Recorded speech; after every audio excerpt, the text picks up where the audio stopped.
మహబూబ్ నగర్లోని government junior కాలేజీలో vocational job Mela నిర్వహించారు।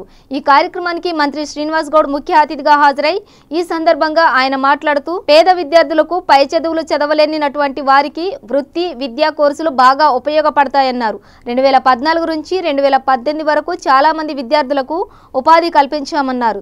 వృత్తి విద్యా కోర్సులను దృష్టిలో ఉంచుకొని మహబూబ్ నగర్ జిల్లాలోని గవర్నమెంట్ వొకేషనల్ జూనియర్ కాలేజ్కు 2,10 లక్షల రూపాయలతో నూతన బిల్డింగ్ కట్టించారు జరిగిందన్నారు।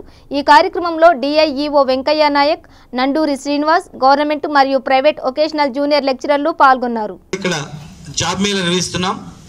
2018లో 1500 మందిని 1500 మంది అటెండ్ అయితే 1200 మందికి జాబ్లు ఇప్పించాం। 16వ సంవత్సరంలో 1800 మంది అటెండ్ అయితే 1400 మందికి జాబ్లు ఇప్పించడం జరిగింది। 2017లో 2000 మంది అటెండ్ అయితే 1500 మందికి, 2018లో 2500 మంది అటెండ్ అయితే 1800 మందికి జాబ్లు ఇప్పించడం జరిగింది। మరి ఈ సంవత్సరం కూడా ఖచ్చితంగా మీరు లిస్ట్ అవుట్ చేసుకొని వొకేషనల్ చదివిన ప్రతి విద్యార్థికి ఎక్కడో దగ్గర ఉపాధి అవకాశాలు కలిగేటట్లు గత 4 సంవత్సరాలుగా మరి కృషి చేయడం జరిగింది। ఇక్కడ శ్రీనివాస్ గారు మరియు మిగతా సిబ్బంది అందరూ కూడా మంచిగా చెప్తున్నాం। చాలామంది స్టూడెంట్స్ ఆసక్తిగా ఉన్నారు। మాకు బిల్డింగ్ లేదంటే అడిగిన వెంబడే బిల్డింగ్ శాంక్షన్ చేసిన అక్కడ కంప్లీట్ అవుతుంది।